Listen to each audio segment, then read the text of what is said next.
Olá pessoal, eu sou Marcos Tanaka Riz e esse é o podcast Áreas Contaminadas, oferecido e mantido pela ECD Trading e pelos maravilhosos colaboradores e colaboradoras financeiros no Apoia-se.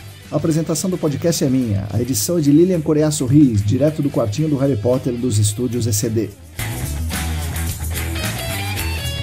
A trilha sonora é de Mauro Tanaka e de Guilherme Durão. Sigam os dois nas redes, @azalatosampa e @guilherme.durão. Estamos com muito orgulho e com a ajuda de vocês na 4ª temporada desse podcast, que tem como missão principal democratizar o acesso ao conhecimento científico sobre o gerenciamento de áreas contaminadas e sobre o meio ambiente em geral. Acreditamos na construção coletiva do conhecimento e que esse conhecimento é poder. Então o nosso grande objetivo aqui é dar poder a vocês, o poder pelo conhecimento. E ao mesmo tempo reconhecer a contribuição de cada um nessa construção coletiva. Portanto, queremos também dar voz pelo reconhecimento dessa importância. Nessa 4ª temporada, queremos continuar com esse trabalho de contribuir com os debates e fazer essa divulgação científica, e assim darmos essa nossa contribuição para construir um mundo melhor e mais justo. Contamos com todas e todos vocês nessa jornada. Venham com a gente para o podcast Áreas Contaminadas.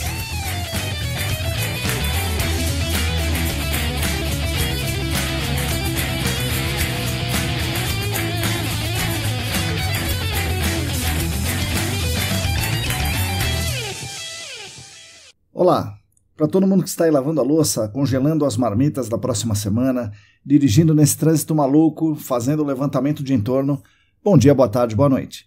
Eu sou Marcos Tanaka Riz e esse é o episódio número 140 do podcast Áreas Contaminadas. Ele já é o 5º da 4ª temporada nesse ano de 2023. Aliás, nós piscamos e janeiro já foi embora, hein, pessoal? Bom, o podcast é editado por Lilian Coreaço Riz e oferecido pelos nossos queridos e queridas apoiadores financeiros no Apoia-se. O podcast Áreas Contaminadas conta com o patrocínio master da Clean Environment Brasil, que comercializa produtos e tecnologias para investigação e remediação de áreas contaminadas. Acesse o site da Clean em www.clean.com.br. Contamos também com os patrocinadores Ouro, Laboratório E-Consulting e a Vapor Solutions. Agradeço demais a companhia de todos e todas vocês. É uma grande honra para mim ter vocês aqui conosco todas as semanas. Uma das mudanças que vamos fazer aqui no podcast é tornar essa introdução bem mais curta, para tentarmos ir direto ao ponto do episódio.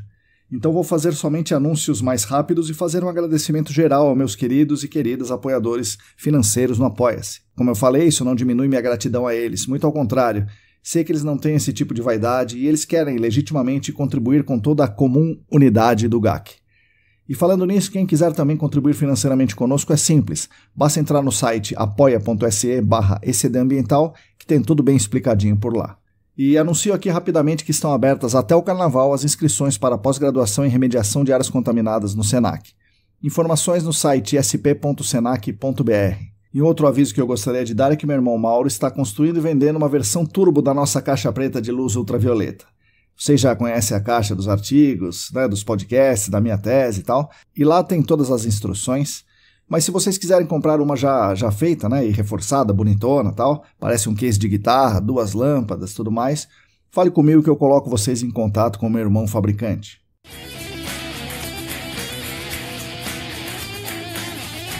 Bom, esse aqui vai ser mais um episódio especial, mais curto, direto ao ponto, onde eu vou fazer uma explanação com um comentário sobre um tema específico. Pensamos aqui nos estudos ECD que esse tipo de episódio mais técnico e direto ao ponto é importante para ajudar as pessoas, e a gente fala aqui de temas que nem todos têm acesso muito fácil, porque não pode estar no SENAC ou em outros centros de discussão. Então a ideia está sendo intercalar entrevistas, são muito legais, né, com esses episódios técnicos um pouco mais curtos. Gostaria que vocês me sugerissem aí os temas que vocês querem, abordagens, textos, perguntas e tudo mais, para a gente falar por aqui. Vamos agora ao tema central desse episódio, coleta de amostras de solo para a determinação de propriedades físicas.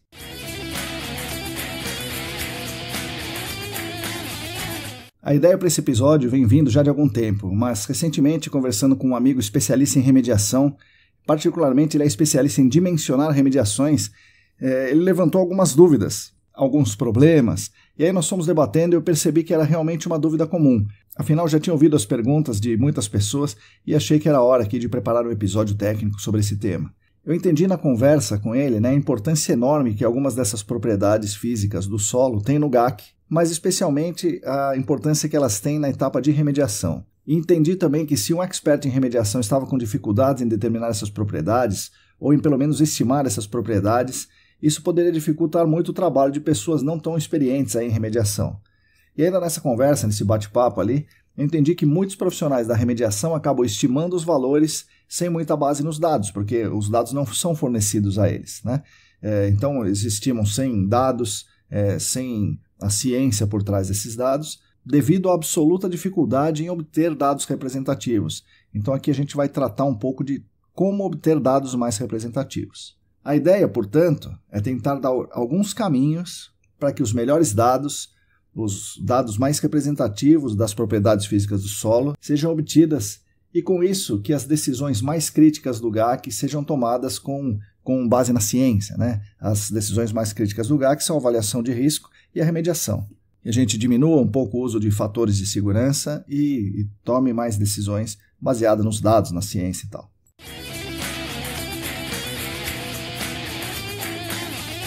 Eu vou começar aqui fazendo o velho disclaimer de sempre, né?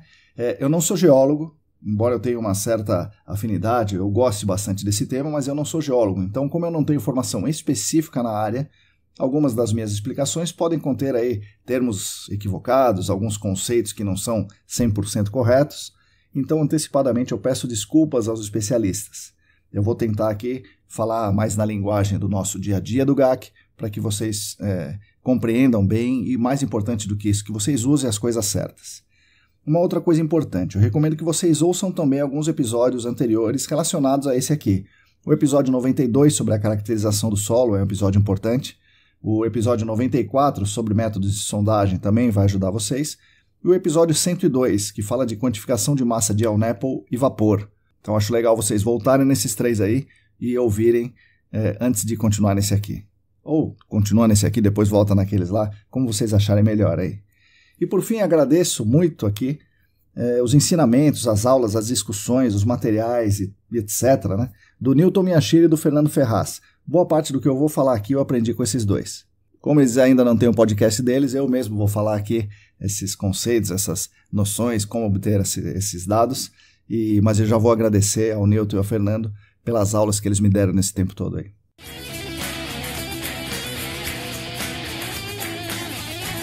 Bom, vamos então começar falando de quais propriedades físicas são mais relevantes para o GAC, em particular para uma avaliação de risco à saúde humana e para a remediação. Uma delas, é sempre lembrada, é a porosidade. O que é porosidade? Porosidade é a proporção entre o volume de vazios e o volume total de uma amostra de solo. Ou seja, em um volume de solo, quanto daquele volume daquela amostra de solo, ali, daquele solo, é composto de poros ou de espaços vazios, ou melhor ainda, o que não é partícula sólida naquele volume. Então, só relembrando, o solo é formado por partículas sólidas, água e ar. Partículas sólidas e vazios. Nos vazios pode ter água ou ar. Então, o que é porosidade? Porosidade é a proporção, em porcentagem, do volume dos vazios em relação ao volume total da amostra. Para que a gente precisa saber a porosidade? Bom, na avaliação de risco, esse é um parâmetro importante de entrada de dados, porque indica a quantidade de ar que pode existir na zona não saturada, que seja capaz de reter ou de transportar o contaminante volátil aí pela zona não saturada, também chamada de zona vadosa. Então você tem um contaminante. O contaminante se particiona para a sua fase gasosa, para a fase gasosa desse contaminante, se ele for volátil. E o que faz esse contaminante volátil? Ele anda. Anda por onde? Ele anda pelos vazios, é claro. Ele não vai andar pelas partículas sólidas, ele vai andar pelos espaços vazios na zona não saturada. Porque na zona saturada, os vazios estão todos preenchidos por água e aí o vapor não anda pela água assim, dessa forma, ele anda com uma fase dissolvida. Mas assim, o vapor, o contaminante em fase gasosa, vai andar nos vazios do solo e não em todos os vazios, mas nos vazios que não contêm água. Tá? Então isso é muito importante, a gente precisa saber quanto do volume de solo é espaço vazio e esse espaço vazio pode conter ar. Ou pode conter água, mas você está interessado no que pode conter ar. E o primeiro passo para isso é saber quanto tem de espaço vazio. E aí, voltando à avaliação de risco, isso é muito importante. Quanto maior a possibilidade do vapor sair de onde ele está, particionar para o ar do solo e entrar na casa de alguém, maior o risco, maior o risco que essa pessoa pode ter. Então esse é um parâmetro de entrada importante na sua avaliação de risco. E na remediação, qual a importância da porosidade? Bom, a primeira importância grande que tem na remediação é a gente saber quanto de água nós temos no aquífero ou em uma unidade de estratigráfica na zona saturada, né, claro. Então imagine que você tem um aquífero, uma unidade de estratigráfica, né? Isso aí é um volume, né? Só que esse volume é de solo. Não existe um lago subterrâneo, é bom que a gente sempre lembre disso. E quanto desse volume de solo contém água? Para a gente saber disso, a gente precisa determinar a porosidade desse aquífero. Porque, afinal de contas, nas partículas sólidas, né, no solo em si, né, naquelas partículas de solo, de sólidos, não cabe a água. E a água vai andar justamente nos poros, nos espaços vazios. Saber quanto tem de espaço vazio é essencial. Na zona saturada, é bom lembrar, todos os espaços vazios estão preenchidos por água. E aí, você está me ouvindo falar aqui, deve estar se perguntando, mas temos uma única porosidade no aquífero inteiro? A gente determina a porosidade do aquífero, está tudo certo. A gente pega uma amostra, determina essa porosidade, e isso vale para tudo, o aquífero inteiro, zona saturada inteira, tudo. É claro que não, né? Essa porosidade varia muito no espaço, tanto horizontalmente quanto especialmente varia verticalmente, varia muito. Então precisamos, no mínimo, determinar essa porosidade em cada unidade de estratigráfica identificada para a gente saber quanto de água tem em cada uma dessas unidades de estratigráficas. E mesmo dentro de uma única unidade de estratigráfica, há variação da porosidade. E aí essa variação pode ser aceitável ou não a depender do seu projeto.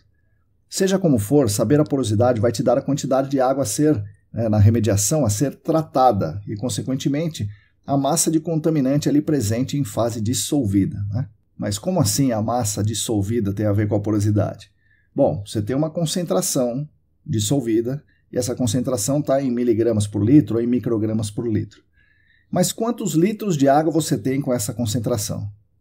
E aí você vai fazer aquelas plumonas lá de isoconcentrações, imaginando, é claro, que elas são homogêneas, que a contaminação vai decaindo linearmente entre um ponto e outro, etc. e tal. E aí você chega numa área da pluma. E para saber o volume, você tem essa área da pluma, né? Para saber o volume, você pega a espessura da unidade de estratigráfica que você delimitou ali, e aí você tem um volume, né? Um volume de solos. E aí é importante você ter identificado e delimitado essa unidade de estratigráfica. Só que aí você vai ter um volume total de solo, né? Considerando sólidos e vazios. Ou, nesse caso, os vazios todos preenchidos por água, você tem o volume total de sólidos e de água. Para eliminar os sólidos dessa história, você precisa saber a porosidade dessa unidade de estratigráfica, e aí sim você vai ter a quantidade de água. E aí, quantos litros você tem com aquela concentração, portanto, você vai ter a massa de contaminante presente naquele aquífero. E saber a massa dissolvida é essencial para um projeto de remediação, né?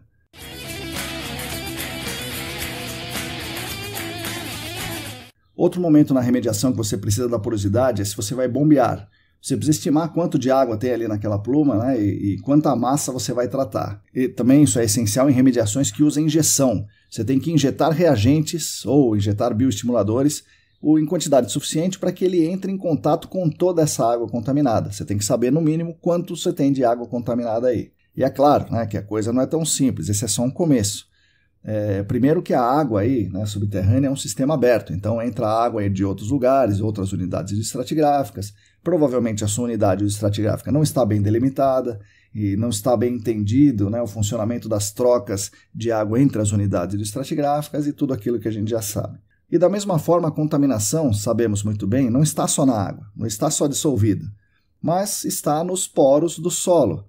Só que ela está imobilizada nos poros do solo, particionando permanentemente para a água. Então é uma fonte quase infinita, aí, se você for falar em fase dissolvida, é praticamente uma fonte infinita, aquelas partículas ali do contaminante que estão retidas nos poros do solo. Vai liberando, vai particionando permanentemente para a água e se transformando em fase dissolvida. Então a coisa é bem complexa numa remediação, né?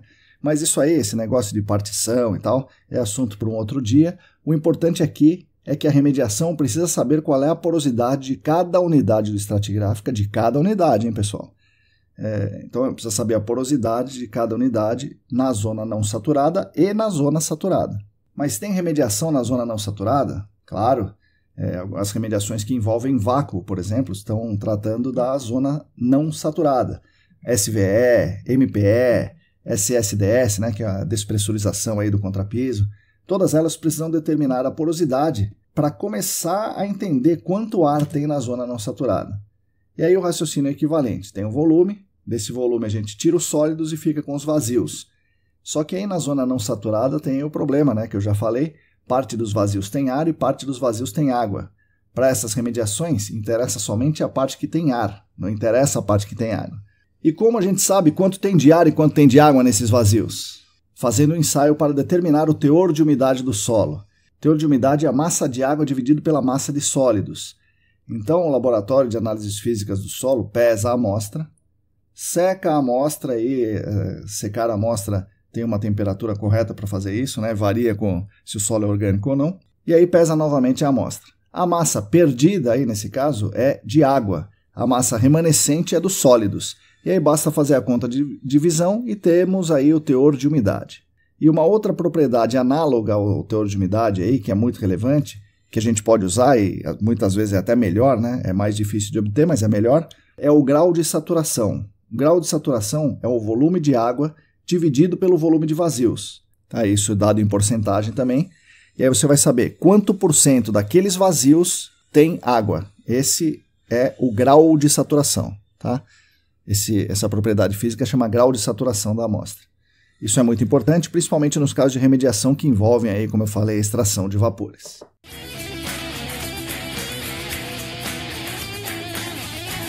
Bom, e aí a porosidade, o teor de umidade e o grau de saturação são determinados por ensaios em laboratórios de análises físicas do solo. O teor de umidade é particularmente importante nas análises químicas de amostras de solo.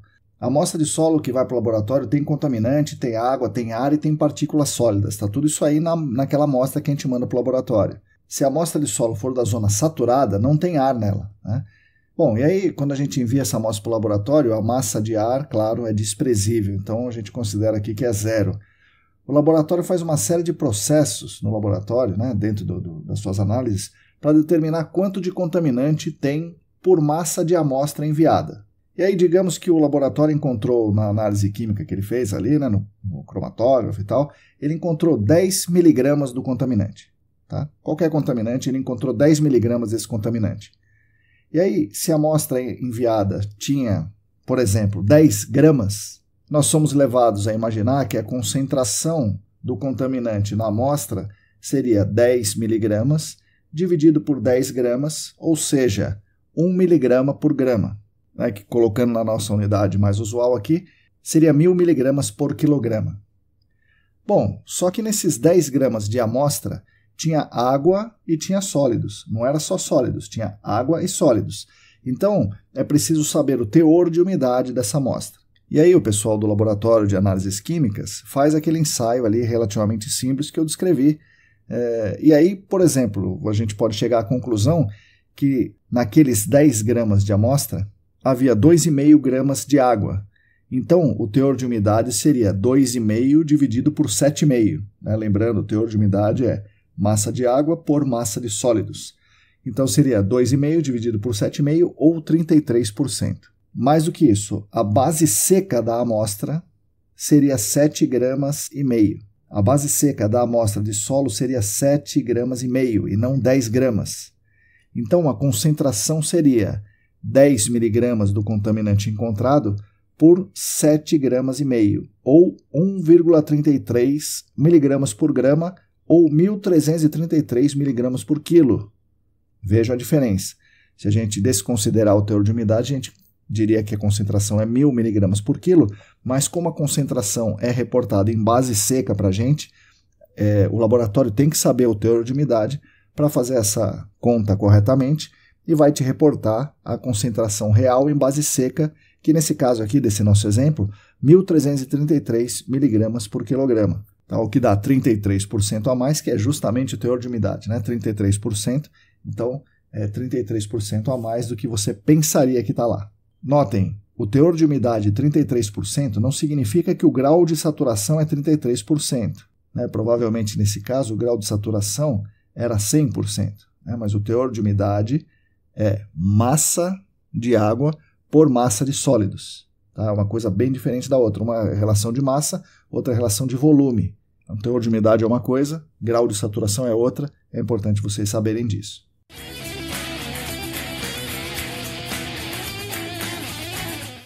Bom, então, nós temos como as principais propriedades físicas do solo para avaliação de risco e dimensionamento de remediação a porosidade, o teor de umidade, o grau de saturação e a densidade aparente dos sólidos. Daria para dizer que a porosidade efetiva também é relevante. E essa porosidade efetiva seria a porcentagem dos poros, ou seja, a porcentagem dos vazios, que estão interconectados ou que permitem a passagem da água. Bom, mas como determinar essas propriedades? Já falamos aqui sobre o teor de umidade, né? Como é que a gente determina o teor de umidade? É alguma coisa relativamente simples, mas todas as outras, aí, porosidade, densidade, grau de saturação, é alguma coisa um pouco mais complexa, né? Precisa de ensaio mais complexo e dependem 100% aí de amostras representativas.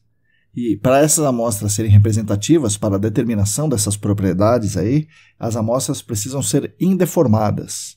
Tá? Então a gente precisa de uma amostra indeformada. Mas o que é uma amostra indeformada?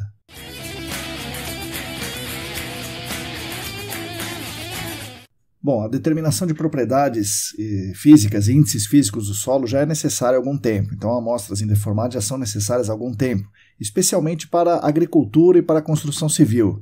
Então, basicamente, o que nós temos hoje no GAC vem dessas duas áreas aí, né? Agricultura e construção civil. O jeito melhor e o jeito mais clássico de se ter uma amostra de solo indeformada para fazer ensaios, sem que a amostra perca suas características físicas, aí suas estruturas, a sua conformação, volume, disposição original, é fazer o seguinte: escavar trincheira, entrar nessas trincheiras e retirar, por meio de uma escavação muito cuidadosa, um bloco de solo, tipo um cubo, um paralelepípedo, muito preservado, e esse bloco de solo com mais ou menos aí 40 centímetros de lado, né, 40 centímetros de cada lado, aí, de cada uma das três dimensões, para que você tenha realmente uma amostra boa, né, uma amostra representativa do como ela está lá naquele local.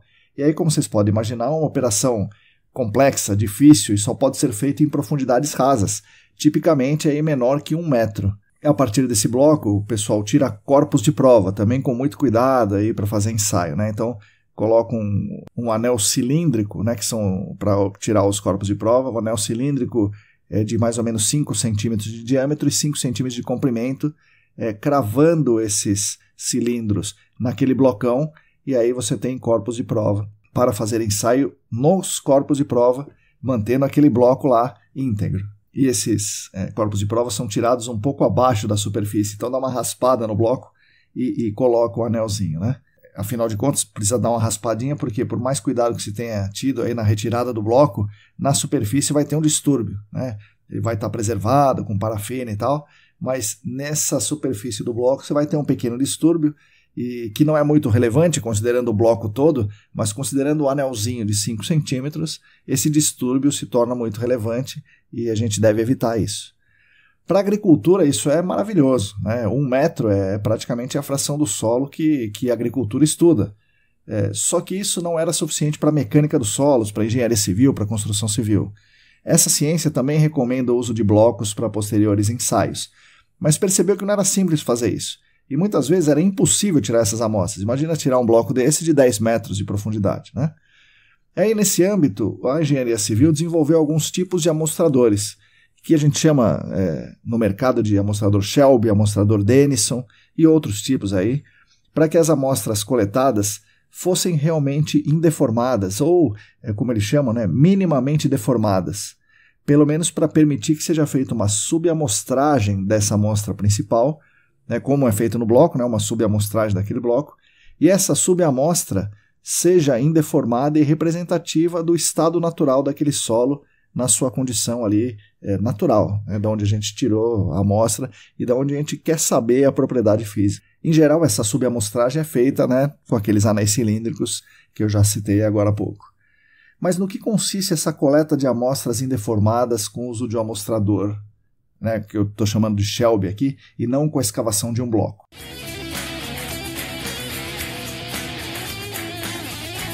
O amostrador, então, para realmente coletar amostras indeformadas, deve seguir um padrão.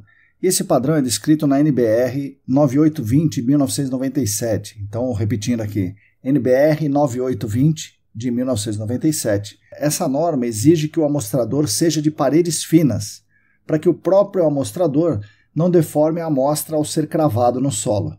Se for um amostrador de parede grossa, ele causa um bulbo de tensões, e esse bulbo de tensões é localizado abaixo do amostrador, e vai deformar a amostra.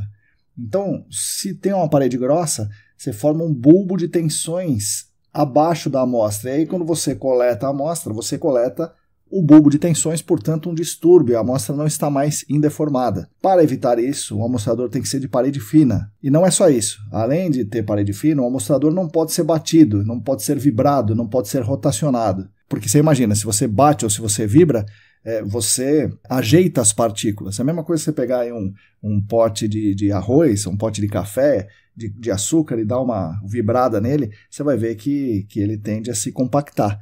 Então você altera a relação de densidade, você altera os espaços vazios, o arranjo dos grãos. Então toda vez que você vibra uma amostra de solo, você está alterando o estado normal dela. Então você não pode nem bater e nem vibrar a amostra de solo para que ela seja considerada uma amostra indeformada. Bom, a amostra então não pode ser compactada de nenhuma forma. Então uma outra coisa que não dá para fazer é cravar esse amostrador mais do que uma fração do comprimento dele. Então se o amostrador tem 1 metro, você não vai querer cravar 1,20 m, né, 1,10 m, ou mesmo 1 metro cravado, né, assim, 1 metro em cima, porque fazendo isso você tem uma pequena expansão do solo e como ele expande, ele vai se compactar dentro do seu amostrador e vai perder as propriedades todas, né? E como diria a antiga propaganda, não é só isso. A amostra também não pode ser compactada nem pelo ar, nem pela água. Pelo ar e pela água, né, que estariam presentes no próprio amostrador ou na própria amostra.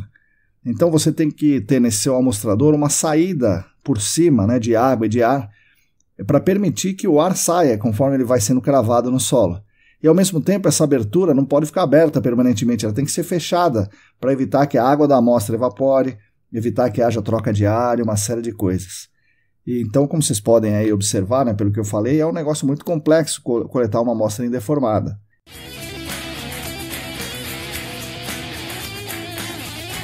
E o que diz a norma 9820, essa que define o que é amostrador de parede fina?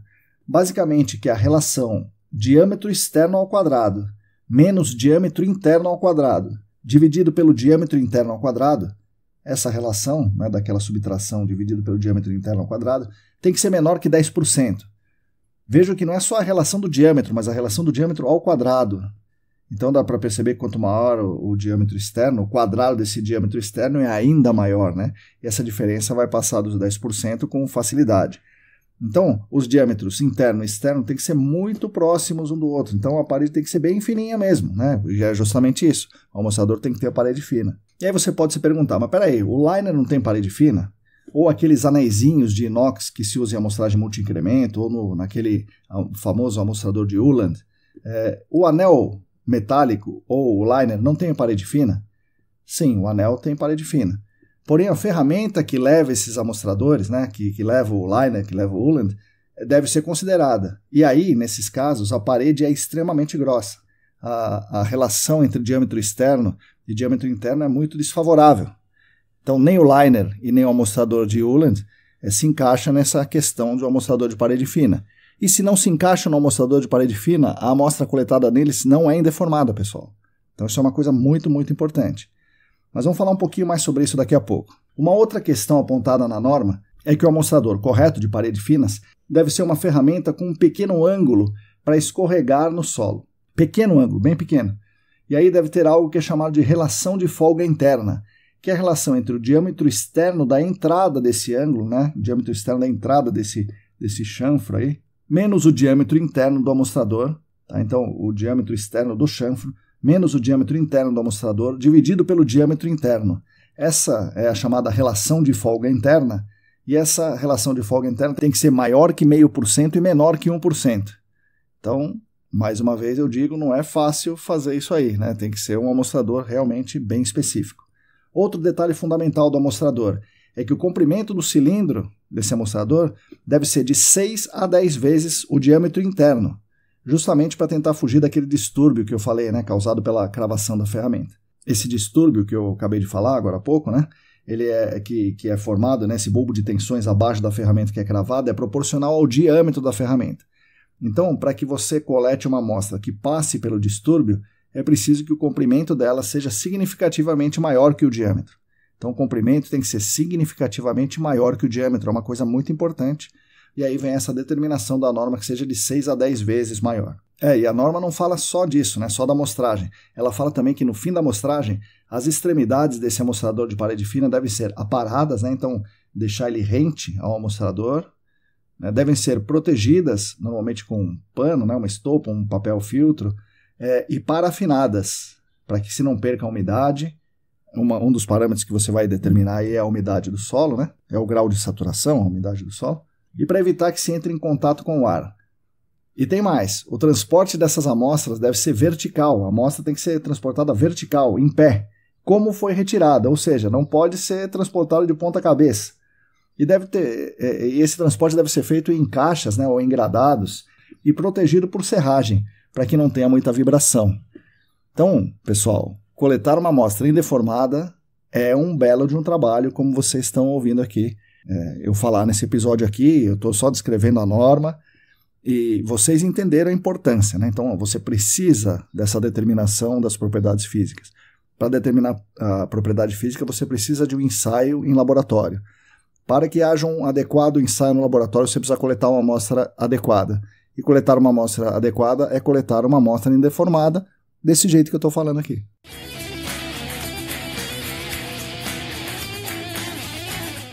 Bom, a primeira pergunta que deve estar na cabeça de vocês é: a amostra do liner é indeformada? Com certeza não, porque a amostra de solo no liner não segue nenhum desses princípios que eu falei aqui. O amostrador não tem parede fina, o liner tem, mas o amostrador não tem. Você tem que contar o diâmetro externo do amostrador, é muito maior que o diâmetro interno do liner. Especialmente, o liner é cravado por percussão. E essa cravação, essa vibração, altera muito a conformação dos grãos do solo, então a amostra está longe de ser indeformada. Bom, a segunda pergunta que as pessoas fazem, né, vocês devem estar se fazendo agora, é aquele amostrador de Uhland. Ele pode ser usado? É uma amostra indeformada? Eu respondo, não é indeformado, o amostrador de Uhland não é adequado para coletar essas amostras indeformadas. Primeiro porque ele não tem parede fina. O anel dele sim tem parede fina, mas aquele conjunto inteiro não tem parede fina. Então ele não vai coletar a amostra indeformada. Ele vai coletar uma amostra com distúrbio, ele vai coletar uma amostra do bulbo de tensões. Segundo, porque a relação diâmetro-comprimento dele é muito ruim. Então o distúrbio que ele causa na parte inferior, por causa da parede não ser fina, né, não ser parede fina, aquele distúrbio é exatamente o que é coletado pelo amostrador. Então o distúrbio não escapa da amostra. O que você coleta lá no Uhland é exatamente o distúrbio. Terceiro, as dimensões do Uhland não seguem o que a norma 9820 pede. Então nada daquilo, chanfro, ângulo, não sei o que, não tem nenhuma dimensão no Uhland que segue a norma do amostrador de parede fina.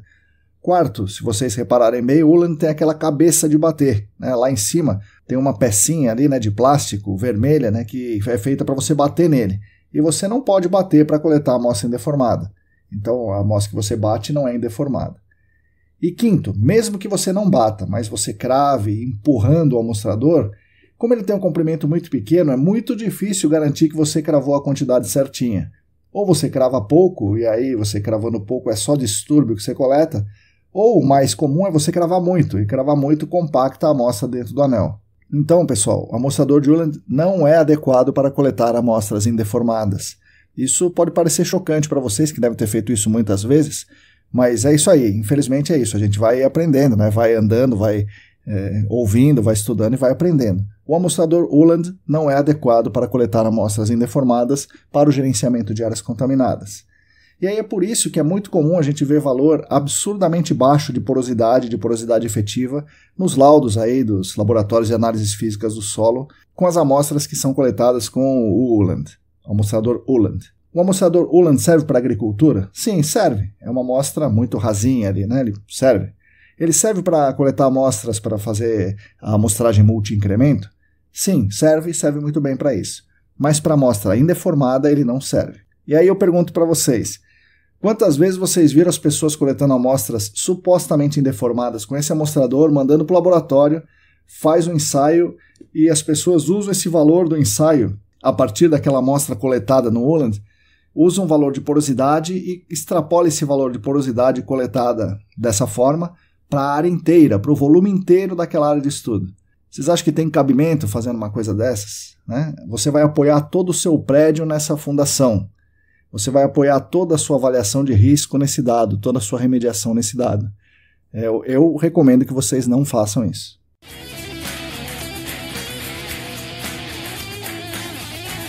E aí alguém certamente vai perguntar, mas tem empresa aqui no Brasil, aqui no estado de São Paulo, aqui no meu estado da Bahia, de Minas Gerais, do Amazonas e tal, que coletam amostras com Shelby? Provavelmente sim. No estado de São Paulo tenho certeza absoluta que sim. E aí você pergunta, então é só ir lá coletar com Shelby e fim de papo?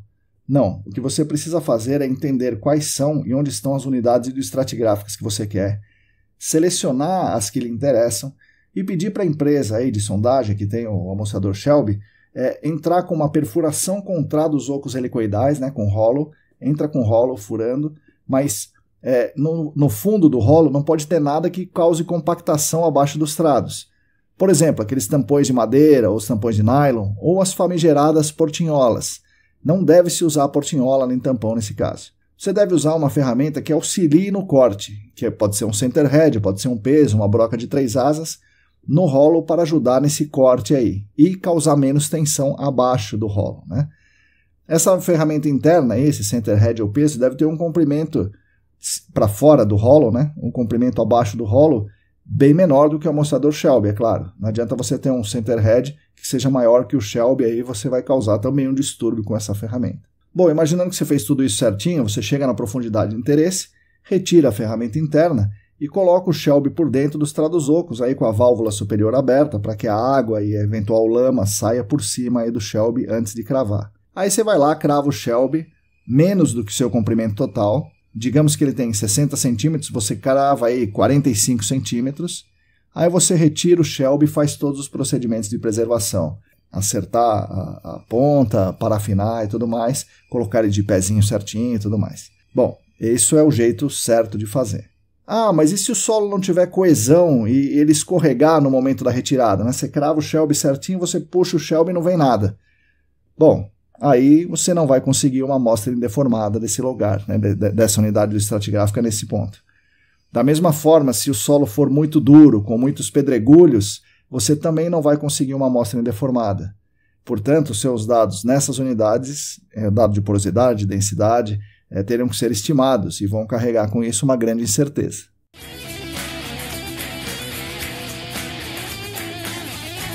Mas e agora, né? Bom, agora não tem jeito, né? Não tem como obter um dado de qualidade. A minha sugestão para isso é você caracterizar de outras formas a unidade estratigráfica. Por exemplo, com análise granulométrica a partir de amostras deformadas do solo e com ensaios de infiltração para determinar a condutividade hidráulica nessa unidade estratigráfica.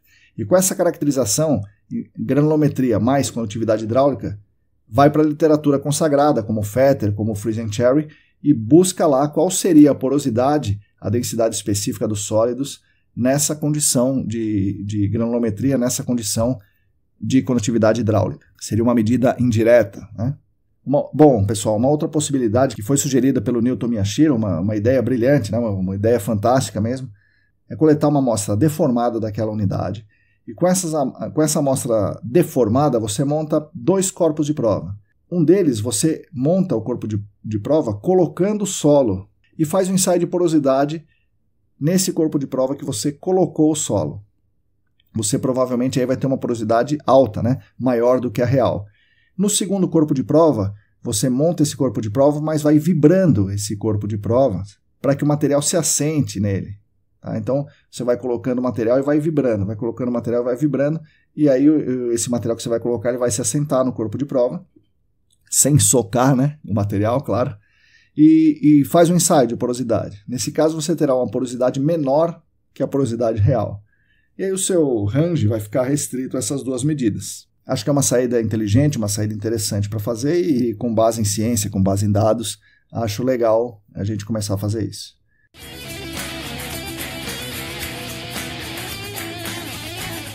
Bom, seja como for, você vai precisar de bons dados de porosidade. E você precisa de dados representativos de cada ponto que você está estudando e de cada unidade estratigráfica. Não é uma amostra indeformada, não é fazer uma caracterização, você tem que fazer isso em todas as unidades estratigráficas. E não sou eu que estou falando, né? A DD38 pede isso, né? Que você identifique, delimite e caracterize todas as unidades estratigráficas.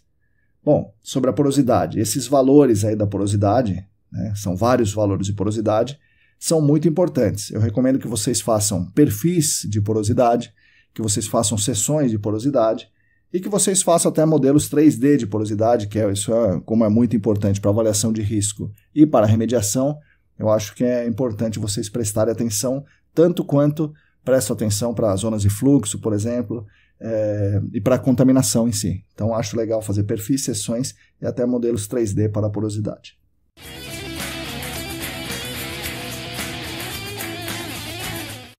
Bom, pessoal, é isso aí. Agradeço mais uma vez a atenção de todos e todas vocês. Mais uma vez foi um episódio curto e técnico que acabou ficando não muito curto, né? Mas eu espero que vocês gostem, espero que seja útil, espero que ajude vocês.